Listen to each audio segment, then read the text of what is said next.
It is that time, my friend. One of our favorite events of the year is happening very soon. It is called Your Extraordinary Holidays, and it is absolutely free to you. I'm going to share with you a proven process to help you create your most fulfilling, most magical holiday season yet. All you need to do is head over to schoolofselfimage.com/holiday, get registered, and I will see you at this fun and festive party. Again, it is schoolofselfimage.com/holiday. Come join us. Welcome to the School of Self-Image, where personal development meets style. Here's your hostess, Master Life Coach, Tonya Leigh. Hello, my beautiful friends. Let's just jump right into it today. I'm really excited about this episode because I have a sneaky suspicion that this is going to be an episode that resonates with so many of you. If I had to give a theme to the content that I've created this month, I would say that it's all about embracing the slow life.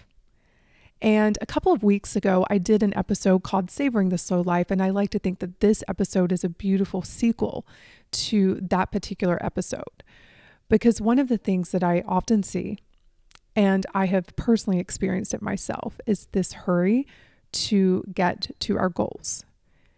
And I've been thinking a lot about why is that? And I said in the previous episode, it's because many of us think that over there is better than here. But there's also this running that we are doing from our own lives because of the story in our head. We are trying to outrun our own story, and you can never do that because wherever you go, that story still remains with you. And oftentimes we are running and trying to go fast to prove our worth. We are trying to earn love.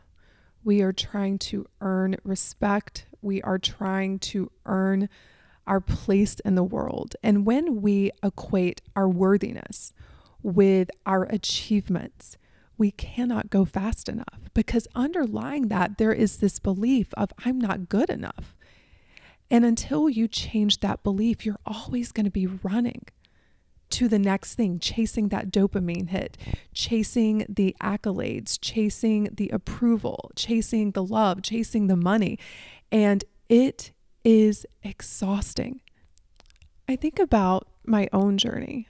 You know, when you grow up with very humble beginnings, when you grow up with this belief that you're not that kind of girl, when you grow up feeling like you're not good enough, when you look around and you compare yourself to the people that are doing what you think is way better than you, and you seek to prove yourself wrong, what ends up happening is that it's never enough. And that's what happened to me. It's like I got into this pattern of running. I did not know how to stop. I was on this treadmill that just kept feeling as if it was going faster and faster. And the problem was I was looking around at the outside world and comparing myself, and I could never live up to those comparisons. I was seduced by the world of achievement. And I find this to be true in the personal development space, which I am in. And I am all for us achieving. I think it's a beautiful and wonderful thing. I don't think we're meant to just sit around and do nothing with our lives.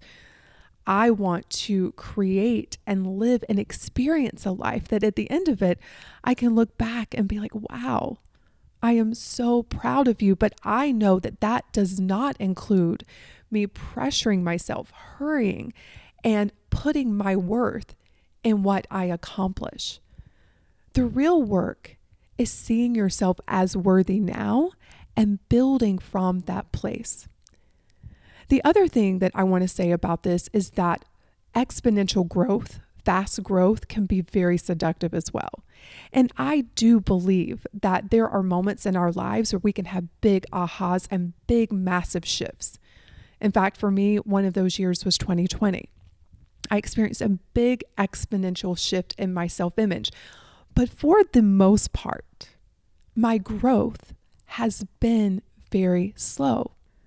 Let's take my weight loss journey as an example, because this is something that my members often ask me about, like, how long did it take you?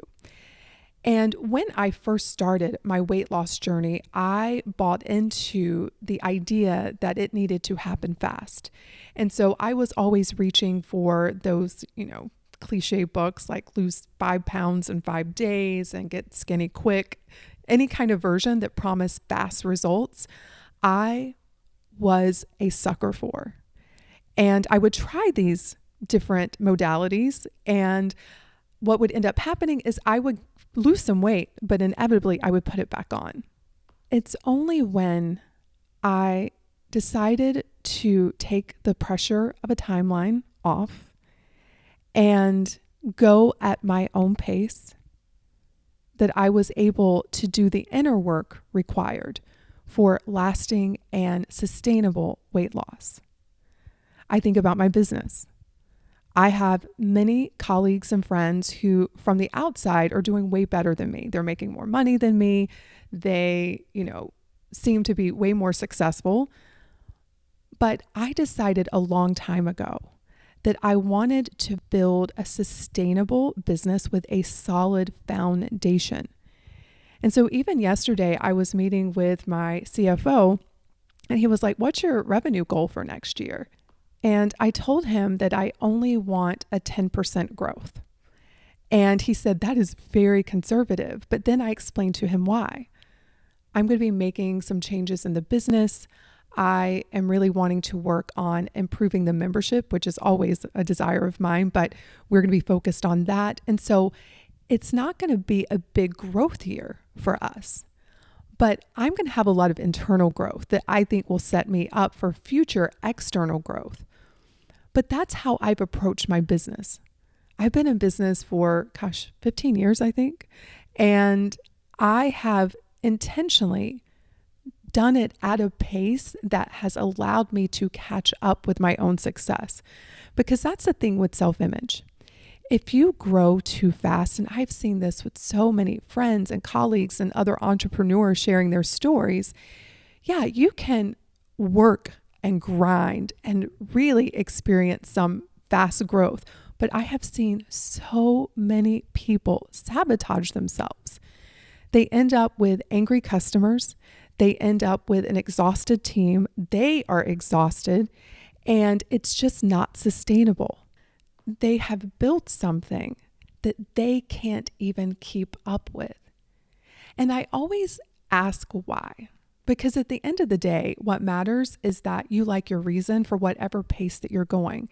And the majority of them realize when we talk about this that their pace is being driven out of fear and ego and an energy that doesn't feel good. In fact, I was talking to a gentleman who is in the industry, and he was telling me how exhausted he is. And I was asking him, why? What's going on? And he says, "I've just set these goals that actually don't mean that much to me. But I'm so afraid of failing. I'm so afraid of what my dad will think. I'm so afraid of not making money that I don't know how to stop." And I hear these stories all of the time. And what's really interesting is that within the School of Self-Image, I encourage every member each year to choose an extraordinary goal. But we do a lot of work of making sure that that extraordinary goal is a true goal of the soul, what they really want. Because if you don't choose a goal from a really soulful place, you're going to end up resenting it. You're going to end up being exhausted going after it. And chances are, even if you achieve it, it's not going to be that fulfilling. You're just going to set the next goal that you're going to be running off to. And the whole purpose of an extraordinary goal is just to reveal to you the next version of you. And for some people, oftentimes the goal is to slow down because they've been in this pattern of rushing and pressuring and trying to prove their worth. And so oftentimes they will set a goal that is so out of the ordinary for them. Maybe it's to travel more this year. Maybe it's to cut back their workload. And from the outside in, people may think, well, that's not extraordinary. It looks like you're going backwards. But the internal shift that happens is incredible. I see these women come to life. I see them be excited again. I see them having fun on the journey to their goals. And that doesn't mean you don't have obstacles. Obstacles are a part of the journey.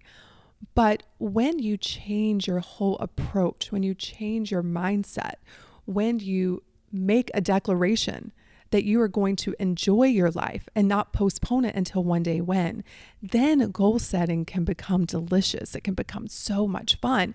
But if you're setting goals out of this pressure to prove and to get external validation, it will never, ever be enough. Many of us want that overnight success story and rapid external growth, but moving too fast often backfires, while slow, steady progress builds true resilience. Trying to grow too fast can sabotage your efforts, and I know so many of you experience this. Weight loss is a great example. If your skill set or your self-image lags behind your achievement, you will not only feel like an imposter, but you will most likely sabotage your success because you always work subconsciously to stay in harmony with your self-image. So for example, we think about rapid weight loss. How many of us have lost a lot of weight quickly only to gain it back? Why is that? Because when you try to grow too quickly, or in this case, shed too quickly, oftentimes you haven't practiced the skill set and you haven't changed your thoughts about yourself in relation to the thing that you've achieved. And so you will always work to prove yourself true. And so it backfires. I think about child stars who crumble under early fame, or startup founders who can't scale responsibly. Think about people who win the lottery without proper money management skills, without seeing themselves as wealthy.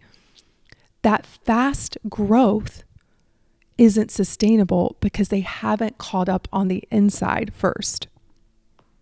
Prematurely expanding too fast can lead to misery. I've certainly experienced it. If you don't have a solid inner foundation and, in the world of business, let's say solid outer foundations, and you don't have the emotional intelligence, quick external gains often leads to self-sabotage, a lot of internal drama, and burnout. I think about entrepreneurs expanding before their teams are ready, without having the solid foundations, the repercussions of that. Leaders that are promoted beyond their capabilities, can you live into it? Yes.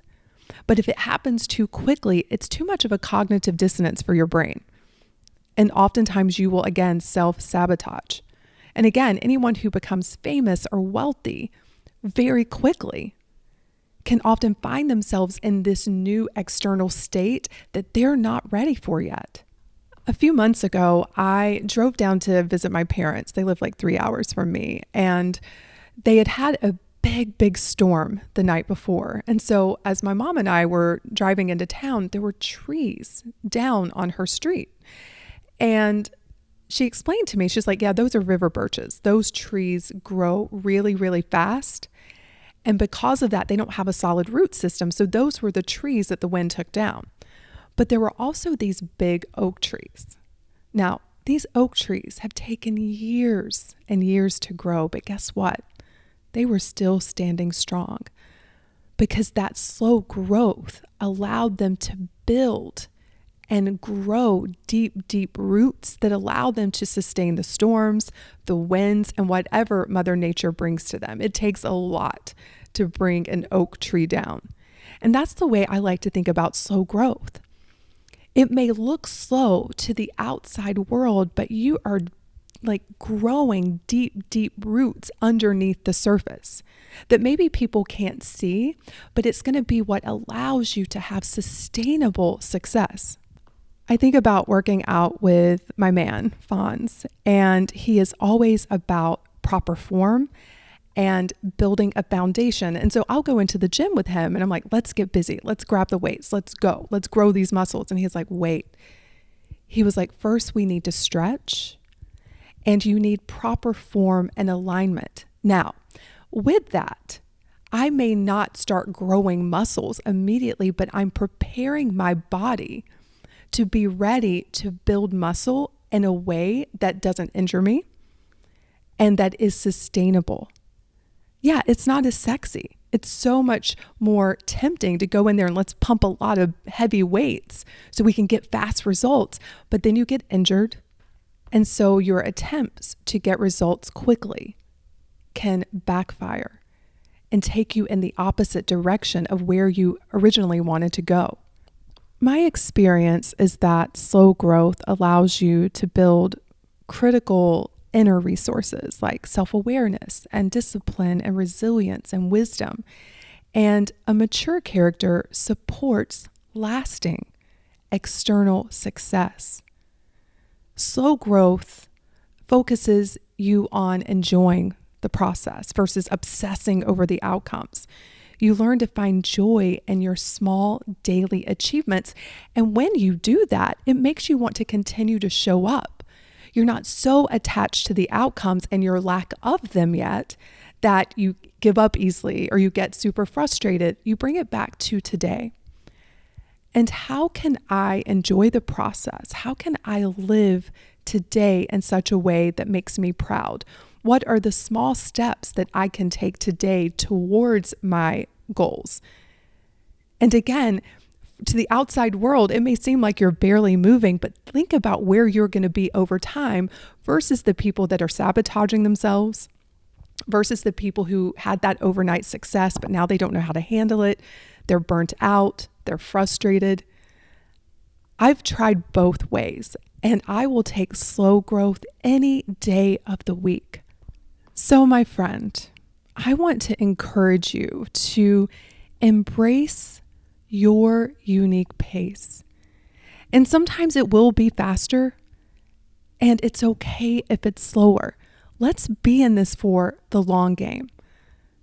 You will have moments where maybe you're sprinting, but life really is ultimately a marathon.